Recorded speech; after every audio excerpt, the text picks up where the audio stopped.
Pokey got into a polecat. I heard my dad's voice yell this as I ran into the house after school one afternoon.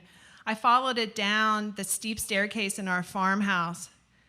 And as I got halfway down, I should have recognized immediately the warning sign because I smelled the sweet, sour smell.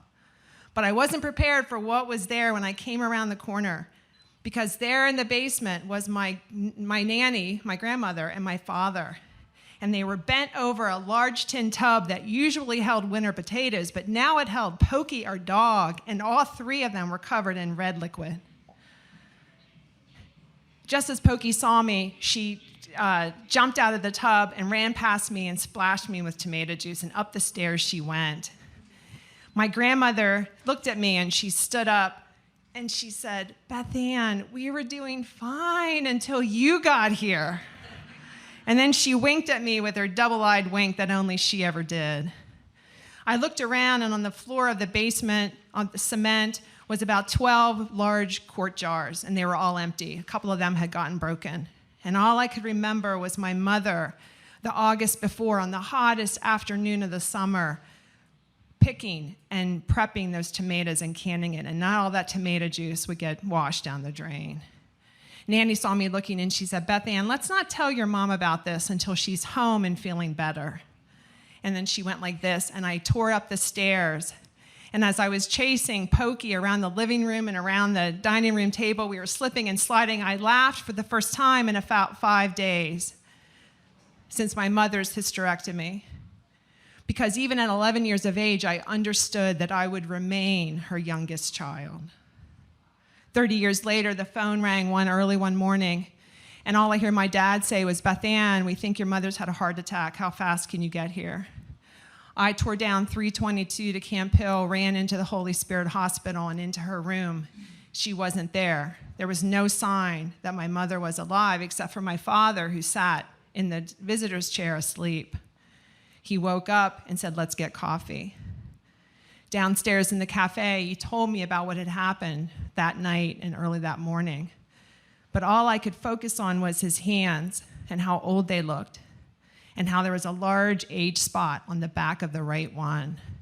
But all I could see was 30 years ago when my dad stood up from that tub and he was shirtless and strong and tanned and agile. We went back up to her room, and as we went in, I rushed over and gave her a hug, and I bent down, and as I did, we both started to cry.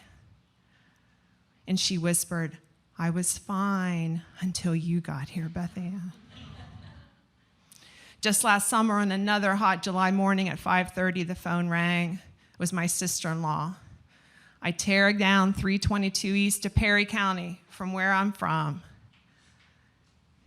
And as I'm gripping the wheel on that familiar road that I've driven way too many times in the last 35 years, I look at the back of my own hand, and for the first time, I notice the age spot that is beginning on my own right hand. I rushed into my mom's house. She lived in a little house on my brother's big dairy farm. And as soon as I saw her, I knew she wasn't good. She was disheveled and hallucinating and disoriented. And as my brother and I watched the EMTs get her settled onto the gurney, we looked at each other and we knew that once she crossed that threshold, there was no way she could probably return. To return to the farm, the only place she wanted to be. The next morning, armed with 2 large cups of coffee, I step through her doorway in the hospital. My brother David looks at me and stands up, and my mom turns her head, and she sees me and knows who I am for about the first time in about 18 hours. And just as she sees me, her face crumples. I can't handle it. I step back into the hallway. David follows me, and he takes one of the large cups of coffee, and he takes a sip, and he curses because it's hot and it burns his lip. And I lean in and I say, "How is she now?" And he shrugs and he says, "Well, she was okay until you." I said, "I know, until I got here."